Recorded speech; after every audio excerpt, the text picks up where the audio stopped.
Georg Simmel viveu de 1858 a 1918. Foi um renomeado cientista social alemão que contribuiu com a sociologia em seu estágio inicial de desenvolvimento, formulando paradigmas e teorias sociais inovadoras. As concepções teóricas que sustentam toda a gama de pesquisas e estudos elaborados por Simmel estão fundamentadas por paradigmas filosóficos originalmente construídos por Immanuel Kant. A partir das concepções filosóficas kantianas, Simmel concluiu que a realidade social é extremamente complexa e até certo ponto caótica.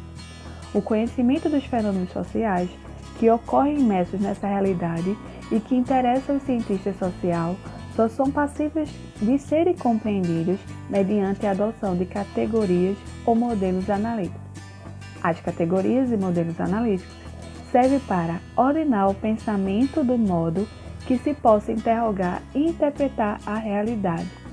O modelo ou categoria analítica é uma simplificação do real porque opera com base na abstração, no esforço de separação dos fenômenos sociais que estão na complexa realidade social, tanto em seus aspectos sociológicos como históricos.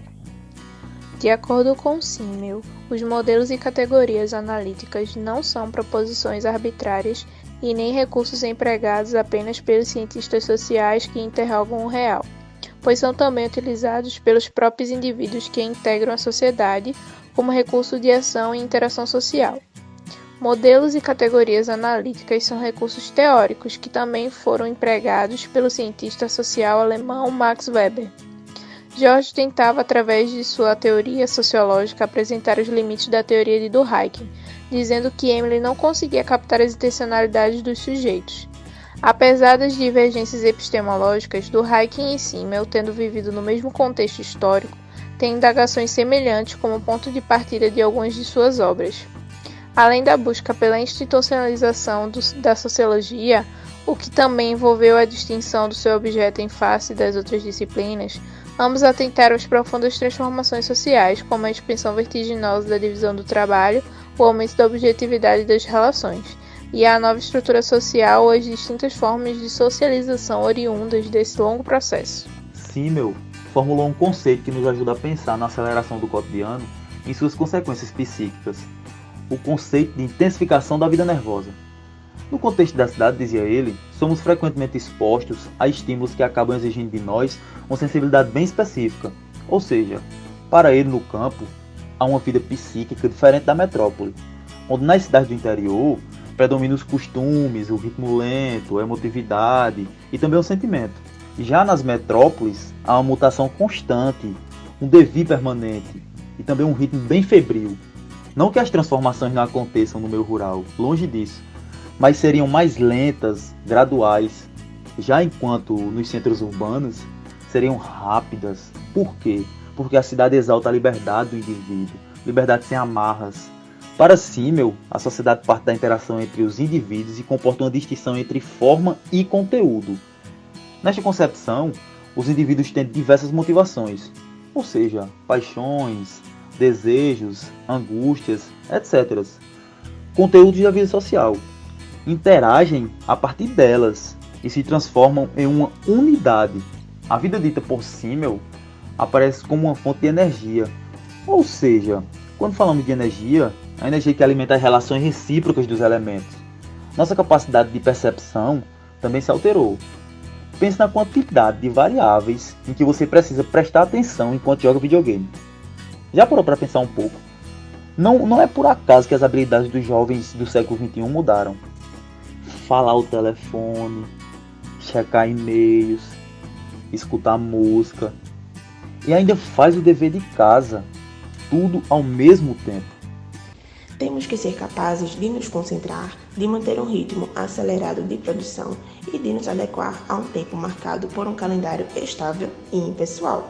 Os avanços tecnológicos e a racionalização da vida contribuem para que o cotidiano se torne ao mesmo tempo mais simples e mais complicado. Por exemplo, os automóveis e transportes coletivos foram inovações tecnológicas que facilitaram a vida das pessoas nas cidades. No entanto, essas mesmas tecnologias trouxeram novos desafios à vida moderna, como os congestionamentos de trânsito.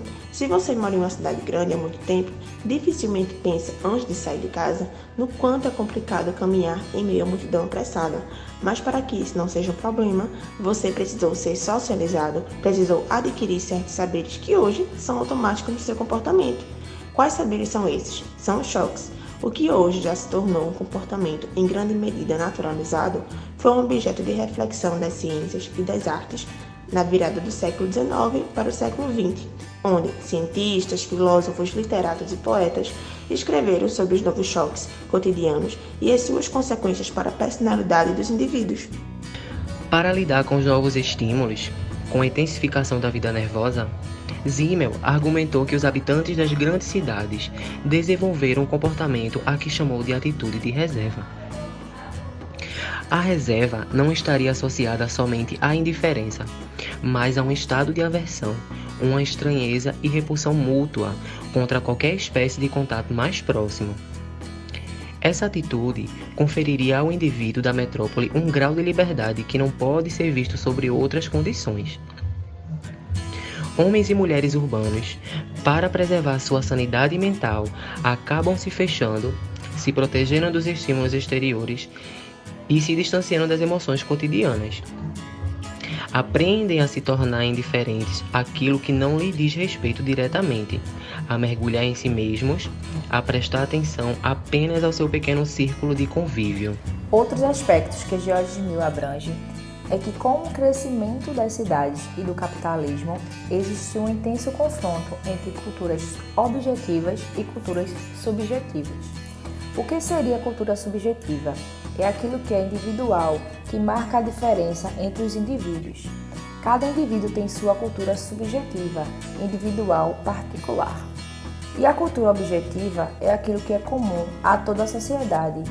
É o que tenta padronizar o indivíduo das grandes cidades. Existe um esforço do ser humano para tentar se diferenciar. Um exemplo bem claro é o uso de um uniforme nas escolas, que é um aspecto da cultura objetiva.